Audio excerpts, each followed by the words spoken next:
Proyecto de Emprendimiento de Difusión Cultural, Cátedra Vallejo.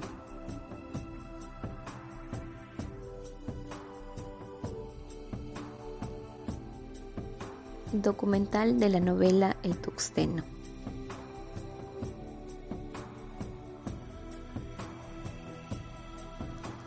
Todos conocemos a nuestro más grande poeta y escritor peruano, una de las más altas cumbres en la literatura universal y expresión poética del Perú, César Vallejo. Él nació en Santiago de Chuco, un pueblito ubicado en la Serranía de la Libertad. Fue hogar del más profundo y trascendental poeta peruano, César Abraham Vallejo Mendoza, quien nació un 16 de marzo de 1892 en esta hermosa ciudad. Su padre, don Francisco de Paula Vallejo Benítez, un hombre al cual se le conocía por ser capaz de resolver diversos conflictos que se ocasionaban entre los pobladores.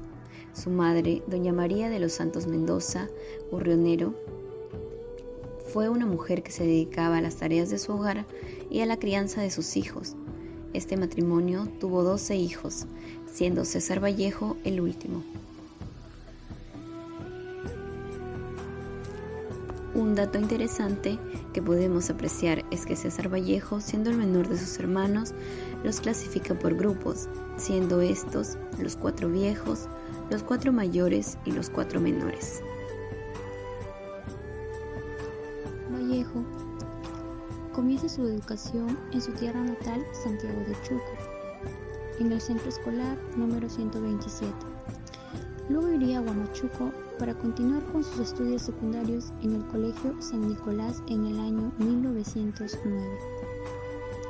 Ya en Trujillo, inicia sus estudios universitarios, interesándose por la Facultad de Filosofía y Letras. Se matriculó en la Universidad Nacional de Trujillo, pero por problemas económicos tuvo que abandonar sus estudios. Ya en el año 1913, nuevamente retoma sus labores universitarias. Asimismo, se graduó en 1915 de bachiller con la tesis El romanticismo en la poesía castellana. Para Vallejo, Trujillo se convierte en parte de su vida intelectual, ya que se encuentra con varios escritores que con el paso del tiempo se convierten en el Grupo Norte.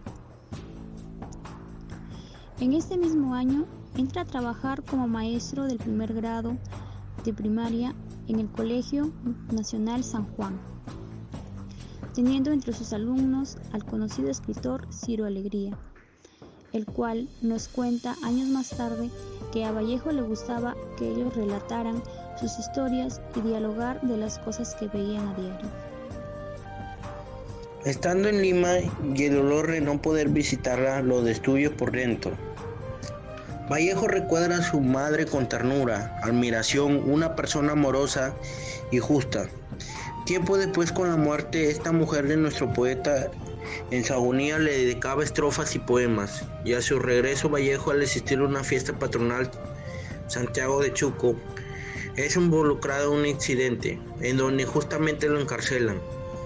Tras una vida llena de sufrimiento en nuestro país, toma la decisión de ir al extranjero.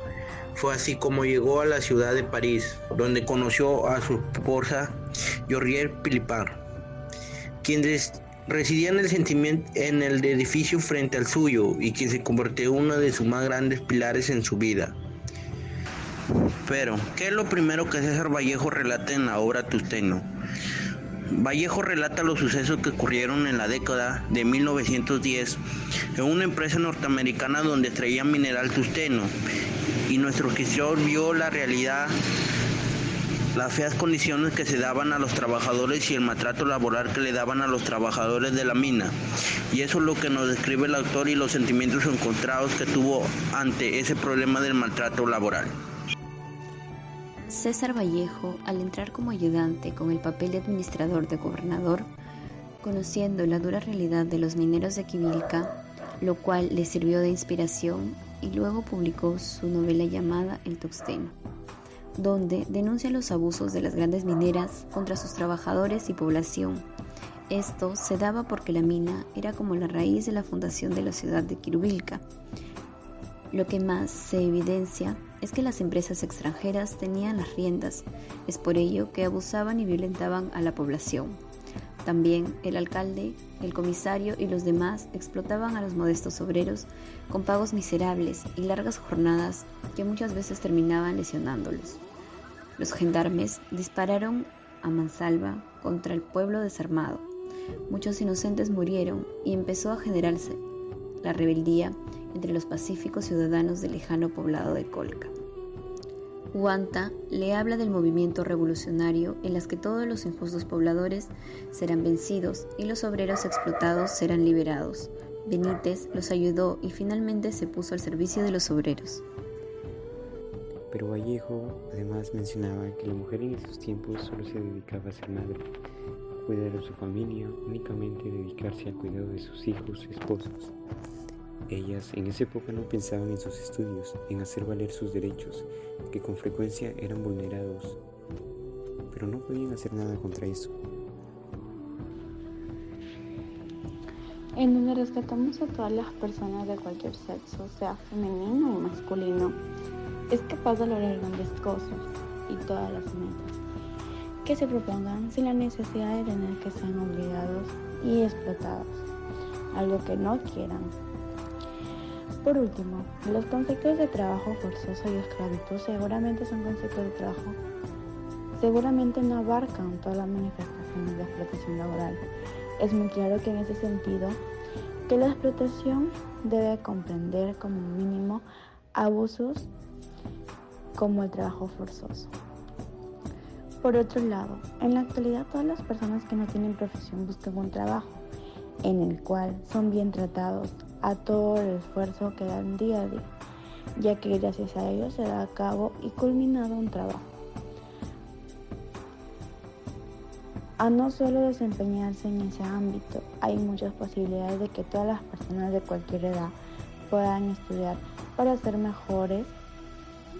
Ahora buscan desarrollarse profesionalmente y así poner el hombro para sacar adelante a su familia. ¿Cuál es el estado de las minas peruanas hoy en día? Bueno, en la actualidad siguen siendo propiedad de los extranjeros, en la gran mayoría de empresas estadounidenses, para la extracción de minerales, pero lo alarmante de esta situación es que sacan provecho de algunas irregularidades por parte de las leyes peruanas. En el Tuxeno existe en Vallejo un evidente propósito social: la denuncia del imperialismo norteamericano mediante la explotación de los indígenas y los abusos contra la mujer y los obreros en la mina. Todas las mujeres de nuestro país necesitan ser escuchadas y buscan en la sociedad un trato igualitario y con respeto. Asimismo, acceder a las mismas oportunidades que gozan los varones. Las mujeres de nuestro país ya no necesitan desempeñar las labores antes ejercidas por nuestras madres o abuelas, pues sentimos que actualmente hemos avanzado como sociedad y que podemos tomar nuestras propias decisiones. Ahora, lo que planteamos es lo siguiente: en la lírica de Vallejo hay demasiadas referencias a la vida, la esperanza, la solidaridad, la lucha contra el egoísmo y la muerte, el anhelo de un mejor y la posibilidad segura de alcanzarlo, que no pueden ni deben pasarse por lo alto.